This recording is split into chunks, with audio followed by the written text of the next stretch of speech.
भैया जैसे चाय की भोग पदार्थों की चाहत है, वैसी चाहत जिस दिन हमने बद्री विशाल भगवान की प्रकट कर ली ना, यूं समझना उसी दिन बद्री विशाल भगवान आप पर कुर्बान हो जाएंगे, आप पर बरसात कर देंगे कृपा की। जीवन की जितनी भी समस्याएं है ना, बद्री विशाल भगवान सब, अरे वो तो साक्षात नारायण है। दुनिया जिस लक्ष्मी के पीछे भागती है, वो लक्ष्मी वहीं बैठी हुई है।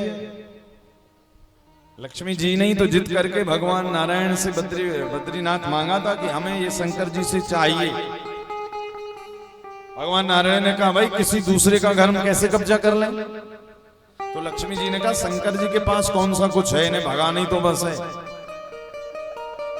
बोले नहीं नहीं हम नहीं ले सकते। अब नहीं ले सकते तो लक्ष्मी जी हो गई नाराज। और भैया देखो कोई नाराज हो चल जाएगा, किंतु लक्ष्मी जी नाराज हो तो नहीं चलता। भगवान नारायण ने कहा लक्ष्मी जी नाराज हो गई, मतलब अब तो बद्रीनाथ लेना ही पड़ेगा शंकर जी से। तो भगवान नारायण गए और एक बालक का रूप बनाकर भगवान जोर जोर से रोने लगे। नारायण भगवान तो पहले बद्रीनाथ में शंकर जी रहते थे पार्वती जी के साथ। पार्वती जी भोले बाबा से कह रही हैं, बोले प्रभु देखो ना कोई बालक कितनी देर से रो रहा है। शंकर जी ने कहा बिल्कुल उसकी रोने की आवाज पे मत जाना, तुम तो अपना काम करो, रसोई में भोजन बनाओ जाओ। अब फिर भोजन बनाने गई तो नारायण भगवान और जोर से रोए बालक बनकर। फिर आई, बोले प्रभु देखो ना एक बार, आप कैसे भोले भंडारी एक बार जा नहीं सकते? शंकर जी को पता था कि यदि मैं इनकी रोने की आवाज सुन के बाहर गया तो अभी मुझे अपने घर से बाहर जाना पड़ेगा। फिर से नहीं नहीं तो आप जाओ या भोजन बनाइए, बालक तो रोते ही रहते हैं। नारायण भगवान ने कहा बताओ इतनी देर से रो रहा हूं, शंकर जी को जरा भी दया नहीं आ रही, बाहर आकर देख ले। भगवान नारायण ने और ताकत से रोए। अब तो लक्ष्मी जी से रहा नहीं गया, रसोई छोड़ी, पार्वती जी से रहा नहीं गया, रसोई छोड़ी और सीधे गई वो बालक को ले आई और शंकर जी की गोद में बिठा दिया। अब लक्ष्मी पार्वती जी ने जैसे ही बिठाला तो शंकर जी ने कहा पता है जो गोद में बैठ जाता है उसका सर्वस्व, जो गोद वाले का मालिक का होता है वो सर्वस्व उसका हो जाता है जो गोद में बैठता है। अच्छा तो इसका हो? बोले हाँ तुमने हमारी गोद में बिठाला इस बालक को, अब ये सब इसका हो गया। बोले अरे प्रभु बालक है वो क्या जाने। बोले ठीक है। तो अब जब सायंकाल की बेला होती ना 5-6 बजे, तो हमारा धर्म क्या कहता है कि उतने समय भगवान शिव देवादिदेव महादेव अपने बैल पर बैठकर भ्रमण पे निकलते घूमने के लिए।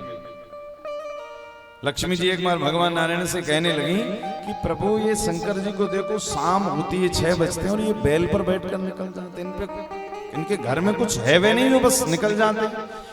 आप एक भी बार मुझे कहीं घुमाने नहीं ले गए और ये देखो रोज जाते हैं घूमने। पड़ोसन यदि रोज घूमने जाए तो एक ना एक दिन बगल वाली भी कहेगी पति से देखो क्या घूमते हैं, तुम्हें कोई शौक रोक नहीं, तुम तो बस घर में ही पड़े रहना। भगवान नारायण ने कहा तो ठीक है चल आज मैं तुझे ही घुमा देता हूं। अब जब घुमाने की बारी आई तो लक्ष्मी जी ने 8 तालों में चाबी लगाई, लगाते लगाते महाराज रात हो गई और रात हो गई तो जा ही नहीं पाए।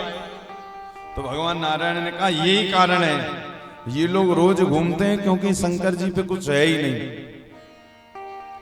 भाई इनके घर में ना तो भोजन है, ना पानी है, ना तो बस कुछ है ही नहीं, बस पड़े रहते हैं भगवान का भजन करते रहते हैं। और अब तुम्हें घूमने की देखिए जो लोग नहीं जा पाते ना, वो इसी तिजोरी के चक्कर में तो नहीं जा पाते कि महाराज हम गए और कहीं हमारी तिजोरी की चाबी बहू रानी ने रख ली, फिर तो हमारा बट्टा साफ। फिर आएंगे तो चाबी मिलेगी बहू के पास, हम तो क्या ठन ठन गोपाल हो जाएंगे। तिजोरी के चक्कर में ही तो महाराज सब लगे हुए हैं। और क्या सोचते हैं हम चले जाएंगे तो घर पे कौन देखेगा? अरे भैया घर पे कौन देखेगा, जब सही में चले जाओगे शरीर से फिर कौन देखेगा? उस समय का भी तो सोचो।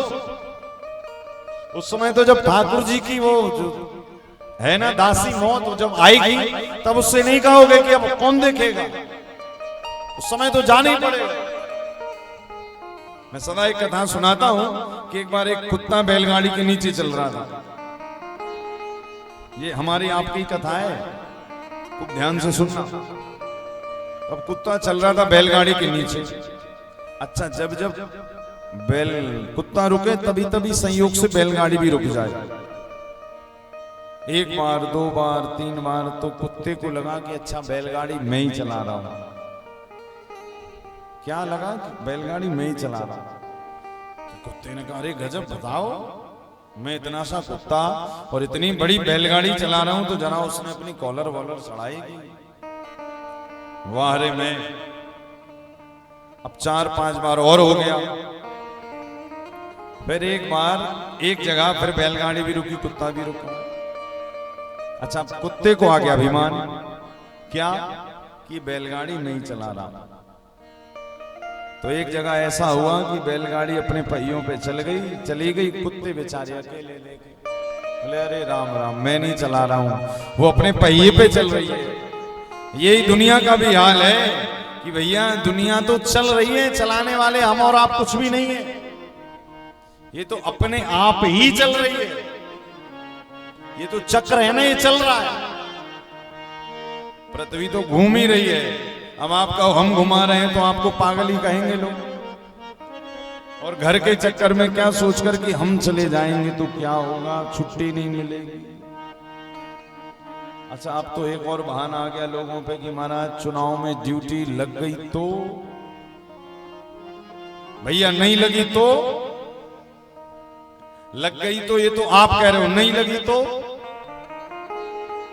और यदि एक बार पूर्ण विश्वास कर लिया कि नहीं लगेगी, तो फिर आपकी पक्का है ड्यूटी नहीं लगेगी और लौट कर आओगे भी ना तो सस्पेंड भी नहीं होगे। ये मैं गारंटी ले रहा हूं, आप तो खुद की गारंटी मैं ले रहा हूं। हाँ, जिसको चलना है और जिन्हें नहीं जाना उनके लिए तो कोई बात ही नहीं। फिर तो ब्रह्मा जी भी आकर कहेंगे भैया बद्रीनाथ चलो, तो कहेंगे मन नहीं है, अभी बाद में देखेंगे। तो हमारा जो जीवन है ना, वो भी उसी श्वान की तरह है कि हम नहीं रहेंगे तो हमारे घर का क्या होगा, बच्चों का क्या होगा, हमारी तिजोरी में रखे धन का क्या होगा। बैंक में तो साइन होते हैं हमारे तभी पैसा निकलता है, क्या होगा, आजकल सब हो जाता है। बेटे इतने होशियार होते हैं कि आपके जीते जी निकाल लेते, चले जाओगे तो फिर तो और आसान हो जाएगा। आजकल के बेटे इतने होशियार हैं कि आप जीवित हो तो आपका बैंक बैलेंस ऊपर नीचे होता रहता है, चले जाओगे तो बेटा कहेगा अच्छा हुआ बद्रीनाथ चली गई।